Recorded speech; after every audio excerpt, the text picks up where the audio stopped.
Hello everyone, welcome to my YouTube channel Shilpa Data Insights. Hello everyone, welcome back to my channel. In today's video, we are going to discuss one more topic of Python. So this particular series that I have created, it's a complete Python playlist so that you don't have to go anywhere and learn Python. So I have already covered about the variables and how many ways you can declare a variable. So you can watch that video and learn about variables. So in today's video, which is the second topic, we will be declaring about the input, how exactly the input works, and we will also talk about the operators. So it would be very nice if in case the person who is actually writing a code can go ahead and input some prompt or input the value that the Python code needs to go ahead and manipulate and give you the result back.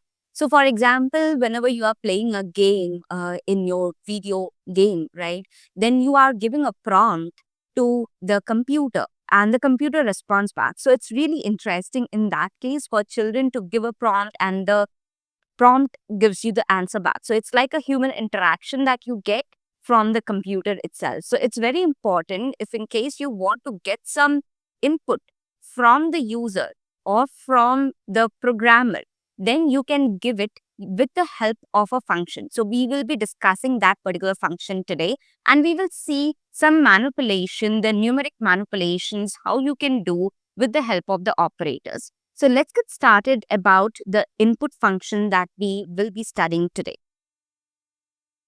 So in today's video, we will be learning the input, how you can input the values from the user, and we will talk about the operators, basically how you can go ahead and use the different operators. So let's go ahead and work this out. So I have this particular Python file open. So how you can input is, I will just put the function called input. X is equal to input. If I'm going to run this particular file, this is my current file, I'll go ahead and run this file. So you see there's nothing because I want to input some value from the user. Let's say I will be typing my name here. This is my console and I'll press enter. As soon as I press enter, that is my value that is being entered. Okay. So it will stop the file. Now it is name, right? Because I'm still entering the input from the user. If I click enter, it says process finished with exit code 0. It means the process has finished. Now you don't know exactly what input is being given. So let me do one thing. I'll just do a print. Name of user is X. So what I wrote here is this is a string. So it will print this particular thing as it is. That is name of the user is.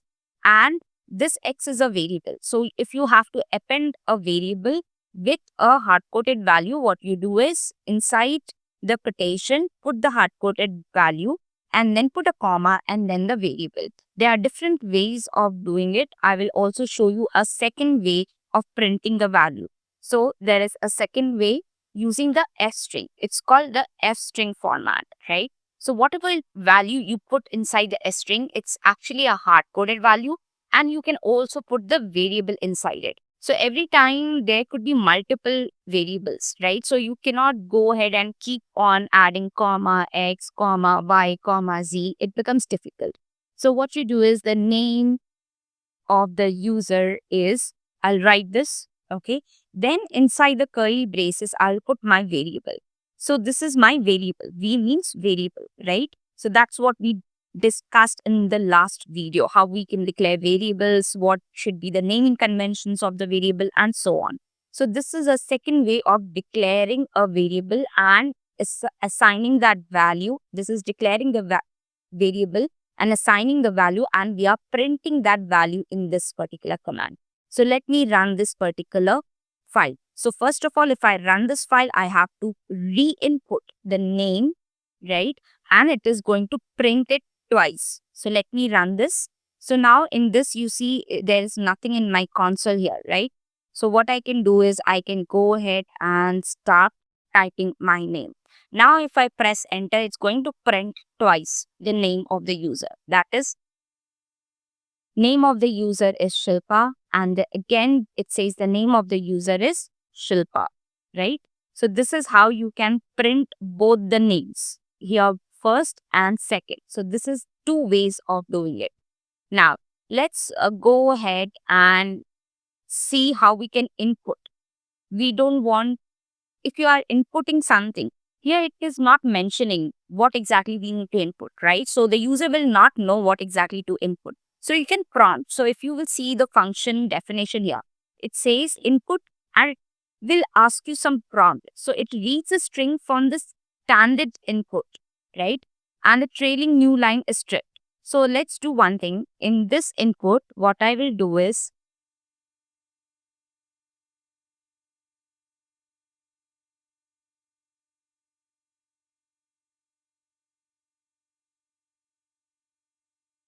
I'll mention input the name of the user. Okay. Now let me print this. Now if you will see, I have written input the name of the user, right? Now in this, earlier it was not showing me anything here.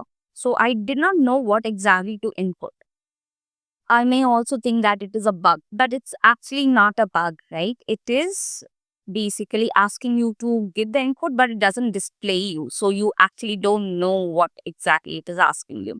So now in the input, let me just put my name, Shilpa, and I'll press enter. As soon as I enter, it will print the name of the user, which is Shilpa, and then the name of the user is Shilpa. So both of the print statements, it's going to print, okay? So let me hit enter here. Now, it says name of the user is Shilpa and then again the name of the user is Shilpa, right? So both of them it printed. So now you know exactly how to input the name of the user. Now, let's say I will put Y and I will put input score by the score is the score that Shilpa is having, what it is. It is being inputted by the user. Now, let me do one thing. Let me go ahead and let me run this particular as well. So before that, I will just print that statement. In the print statement, what I will do is the score of the user is, I'll mention what is my score of the user. Okay. So let me run this current file.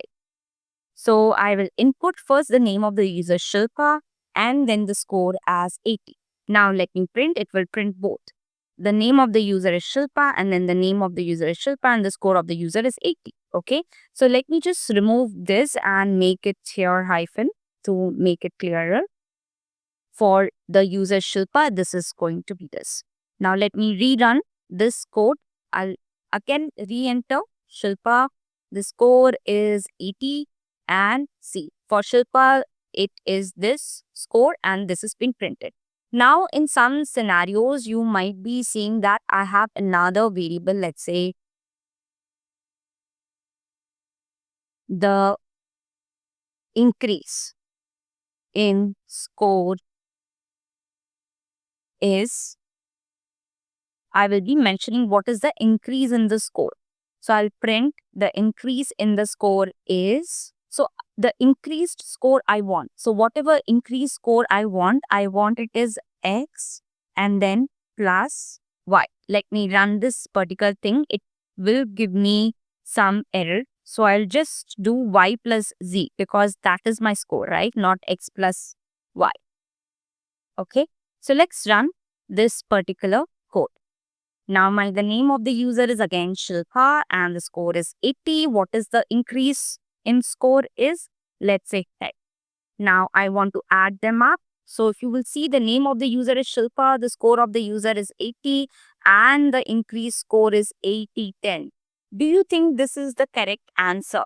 Because the score should be what? The score should be 80 and plus 10, which should be 90. But why exactly it gave me 80 and 10?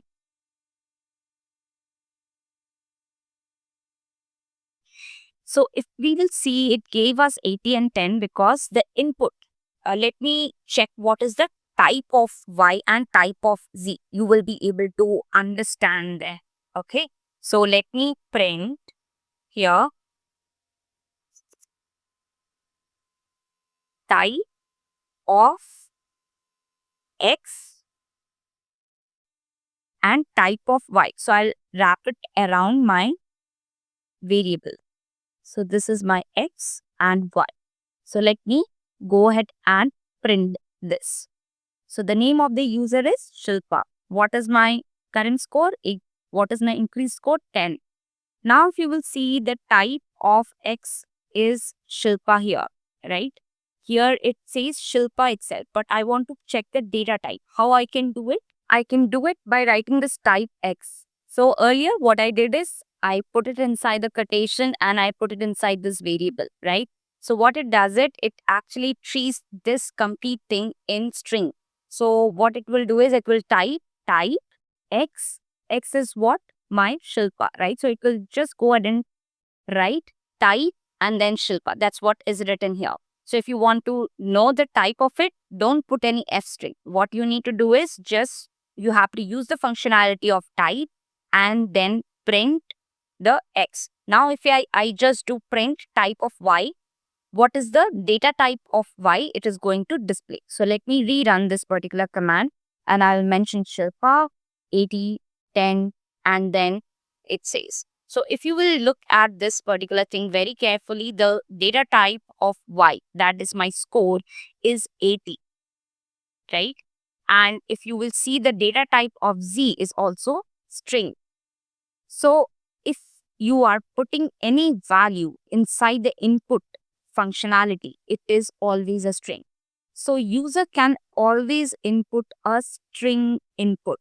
It will not input a integer, float, or a boolean. If you have to convert the string input to a different data type like integer, float, or any other data type, you have to do a typecasting. Typecasting means you have to convert the data type from one form to another, and then only you can do some operations on it. So for example, in our case, the score was 80 and the increased score was 10. But the increased score, it says 80 plus 10, that is 80 and 10, which is not the correct answer, right? So what we need is 80, we need it like this, 80 and then plus and then 10, which we did not get. So it should be 90, right? So in that case, what we will do is we will convert the data type of this Y and Z in order to do it. So let's do one thing. I will do Y equal to, I'll convert it into integer format. So how will you do it? You put the int. Int means integer. So you are converting the Y to integer and then you are also converting the Z variable into integer. Okay. Now, I will go ahead and print the type of Y and I will also print the type of Z. Now, let me just put here inside type of Y is this. Now, I can also put here type of Z is this. So, there are two ways. Either you can do it in string format or you can do it in this format, right? Now, if I go ahead and run this particular code, let's see what will be our result. Right now, it says 80, 10, but it should have 90 as we were discussing, right? So, let me run this code. So, my name is Shilpa. Now, my score is 80 and my increased score is 10. Now, for Shilpa, if you will see here, let me enlarge this a little. The current score, the type of Y is int and type of Z is int. I think the type of this got deleted somehow, so it's not showing up. So, okay, here it is on the left side. So, the type of Y is int and type of Z is also integer. So, now you can add Y and Z. So, it says the name of the user, it printed Shilpa, the score of the user is 80 and the increased score of the user is 90, right? Now, if you will see, the score is coming correct, that is 90. So this is a very important question. You may get it in an MCQ. You have a score and you have an increased score and does a Y plus Z, but it will not give you, it may give you some multiple choice option. Like it will give you 90, it will give you 0, it will give you null, it will give you 80, 10. So you have to choose the correct option. So for that, the only thing that you need to remember here is, in case of integer input, how you can convert the input into an integer data type.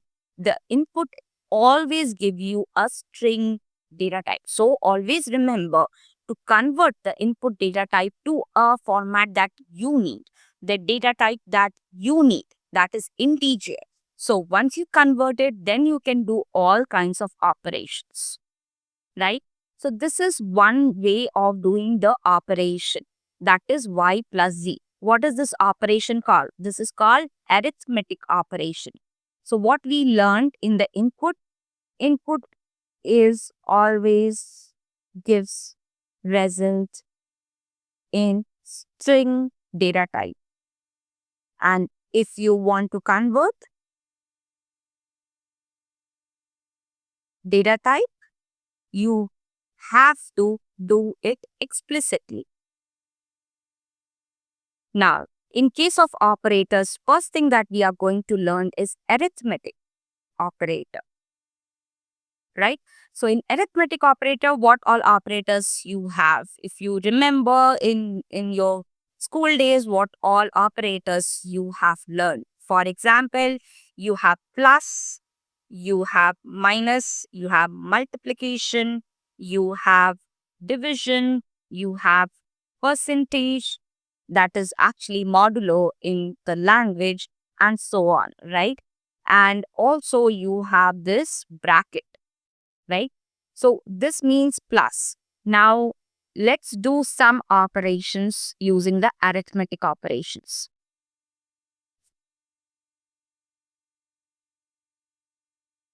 So I have a equal to, or let's say I have the score, it says equal to 100. Now new score I have to calculate. Okay. So for new score, the increased score is equal to 10. I have to calculate what? My new score. So now, if I have to calculate the new score, what I will do is I'll do a print in this.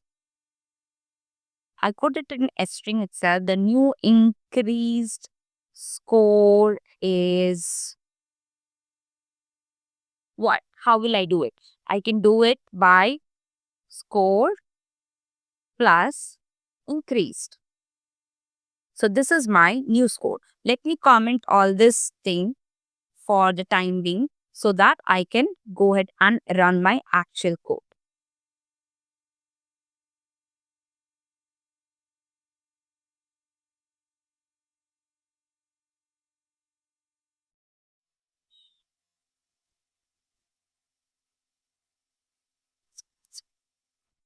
Okay. So now let's go ahead and run this particular file. So it says the new increase score is 110. Now if you will think, it showed me 110 and not like the new score as 10010. Why is it so? Because if you will see here, I'll just print the type of the score. So what it is going to give me? It should give me an integer class. So if you will see here, it is an integer class, right? And in this integer class, you can add an integer with integer. That is 100 plus 10. That is 110, right? So this is how you know exactly what is the data type. And data type is a very important concept. You should be very clear about the data type so that you know exactly when exactly it's going to add. So now let's say I will put the name is equal to Shilpa. Okay.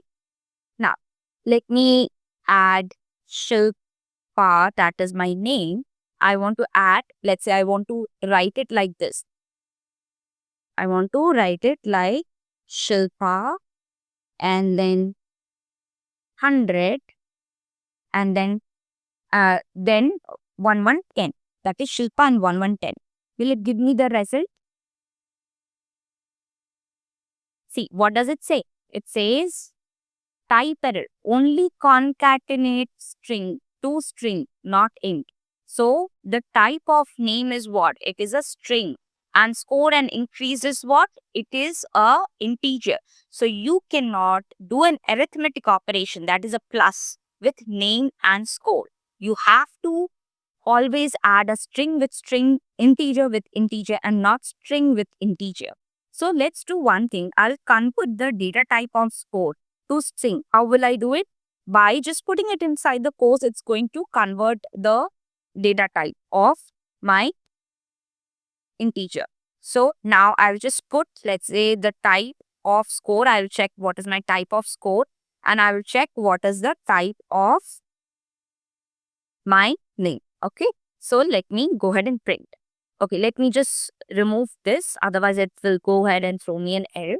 Now you will see the class of score is what? String. And the name is what? String. The both of them are actually string data type.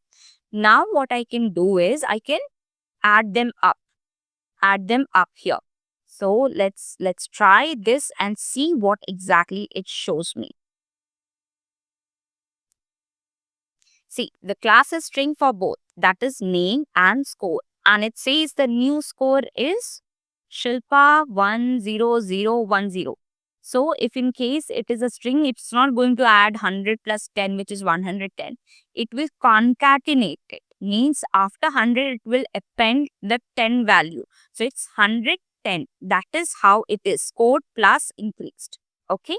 So you have to make sure that you are using the correct data type. In this case, it is a string data type. So it will give you first Shilpa, then it will show you 100, and then it will show you 10. Okay.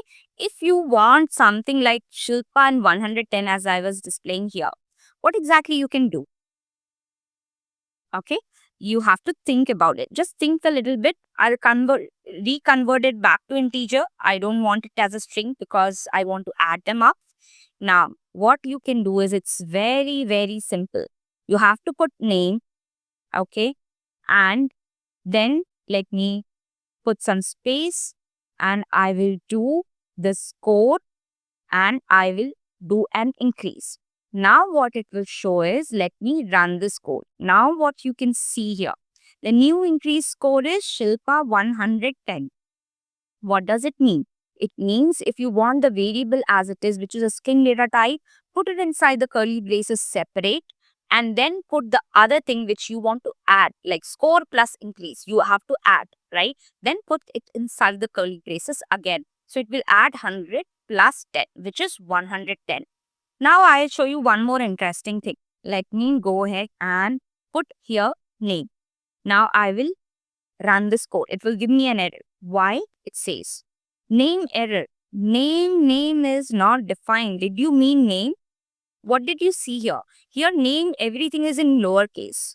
It's not in uppercase. Everything is in small caps, right? But here I've given the first letter in upper cap. That is uppercase, right? So in this case, it's not able to figure out where is my name variable. Name and name is not same. Name and name is different because one is in uppercase letter, the first letter, and second is in lowercase letter. So it's not able to find the variable itself in order to go ahead and print. So you have to be very careful when you are declaring a variable and when you are using the variable.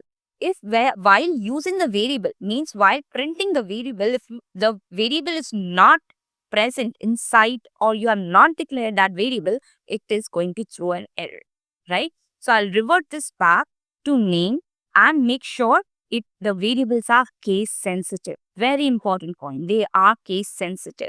Okay. Now, if I just remove this space that I have, what it will show? It will show me Shilpa 110. I don't want that. I want Shilpa and then a space 110. So what I can do is I can put a space here. So it's Shilpa space and 110. Okay. This is how you can go ahead and do the arithmetic operator. Now let's say I want to subtract 110 with 10. So I want 110 minus 10, which will be 90. So I can just use here minus symbol and run this particular code. What does it say? It says Shilpa 90, right? So it has subtracted. Now let's say I want to multiply 100 with 10 and I will show it like this. So what does it say? 100 multiplied by 10 is 1000. So it has given me the result 1000. Now let me use another operator, that is 100 divided by 10. What will be the result for 100 divided by 10? Tell me quickly. It's 10, right? But the data type here actually changed, right? It's actually float data type.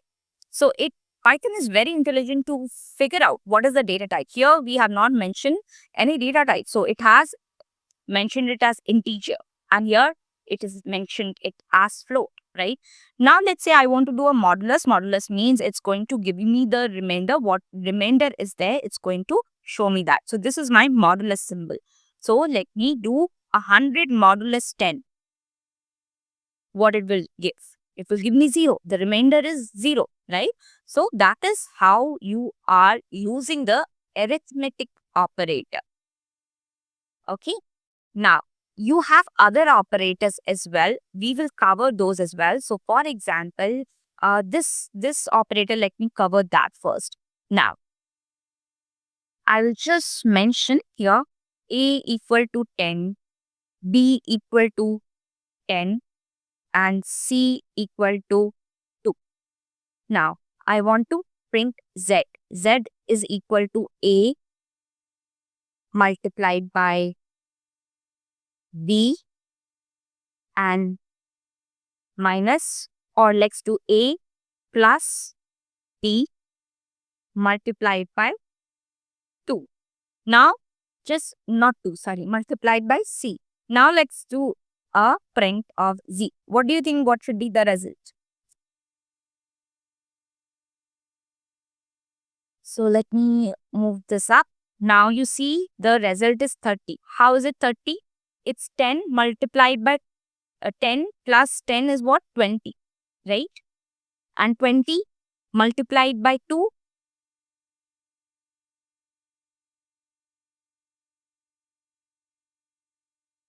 is 40. So 10 plus 10 is 20. 20 multiplied by 2 is 40. How did it give 30? Right? That's an interesting question. So now I will tell you how exactly it works. If you remember, the process starts with B into C. So B is 10. 10 into 22. 10 into 2 is 20. And this becomes 20. 20 plus 10 is 30. It actually applies the BODMAS rule. So if you remember in your school days, you have learned the BODMAS rule. So first, the precedence is important. The multiplication starts first and then it does the plus and minus. So if I write down here, the precedence is first the brackets, exactly, and then the multiplication and division, and then it comes the plus and minus. So this is our precedence, right? So whenever you have anything, you have to put the multiplication first preference, and it will do that, and then it will do the sum and the minus. If in case you don't want that, you want, let's say, A plus B first to be calculated and then multiplied by C. How you can do it? It's simple. Just put it inside the bracket. So bracket takes the preference and then it does the C. Okay. So if I run this particular command, you see it's 40. That is 10 plus 10 is 20. 20 multiplied by 2 is 40. So that is how you learn about the operators. This is a very basic class of operators that I am teaching you. Now, let's go ahead and see what all other operators we have.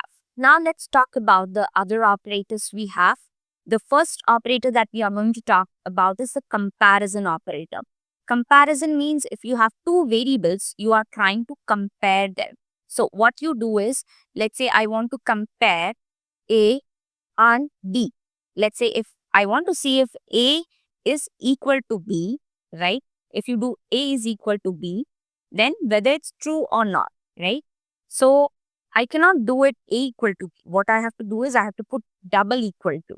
So I will just put it inside my Z. So I have to see if A is equal to B. Let me run this now.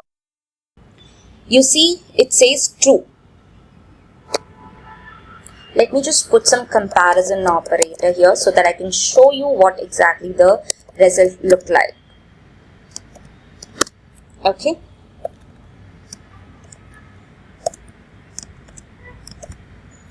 Now let me run this. So you see comparison is what? true.